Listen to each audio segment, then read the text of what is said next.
ప్రతిపక్ష హోదా ఇవ్వాల్సింది ప్రజలనే విషయం మరచిన జగన్ రాజ్యాంగంలో ఎక్కడా లేని వింత కోరికలు కోరుతున్నారని మంత్రులు ఎద్దేవా చేశారు. పులివెందుల ఎమ్మెల్యేగా అసెంబ్లీకి రావాల్సిన బాధ్యత లేదా అని నిలదీశారు.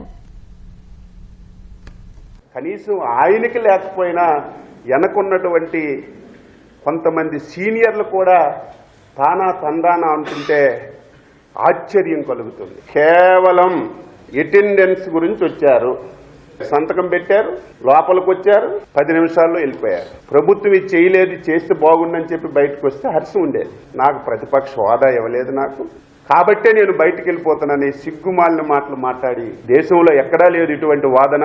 ఇంకా 4 రోజులు పోతే నాకు ముఖ్యమంత్రి ఇస్తేనే నేను శాసనసభకు వస్తానని మాట్లాడిన ఆశ్చర్యపోవక్కర్లేదు. ఆ మాటలు తీరాలి ఉంది. కేజ్రీవాల్ ఎన్నికల్లో ఓడిపోయాడు, శాసనసభ్యుడు కూడా కాలేదు. నేను శాసనసభకి వెళ్ళి కూర్చుంటానంటే దానికి అర్థమేమైనా ఉందా? గత శాసనసభలో మీరు చూశారు, చంద్రబాబు నాయుడు గారు నీ దగ్గర నుంచి 4 ఎమ్మెల్యేలను లాగిస్తే నీ హోదా పోద్ది, నీకు మాట్లాడే అవకాశం ఉండదని ఇదే పెద్ద మనిషి మాట్లాడిన మాటలు శాసనసభ రికార్డుల్లో ఉన్నాయి. అధికారం ఉన్నప్పుడు ఒకటి, అధికారం లేనప్పుడు ఒకటి. పులివెందుల ఎమ్మెల్యే గారు ఇంకా అదే భ్రమలో ఉన్నట్లున్నారు. రాజారెడ్డి రాజ్యాంగమే అనుకుంటున్నారు. ప్రతిపక్ష హోదా ఎవరిస్తారో కూడా తెలియని విధంగా, అంటే ఆ విధంగా ఆయన మైండ్ సెట్ ఫిక్స్ అయిపోయింది. మీ నిర్ణయాన్ని మార్చుకోండి.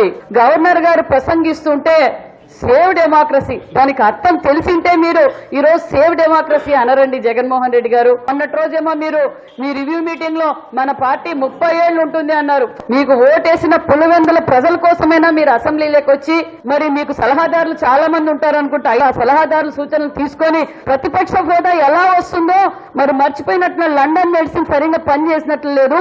మరొకసారి మీరు అందరూ మీడియా వారు, మరి ప్రజలందరూ మరొక్కసారి మెసేజ్ ద్వారా అసెంబ్లీకి పంపించవలసిందిగా కోరుకుంటున్నాం.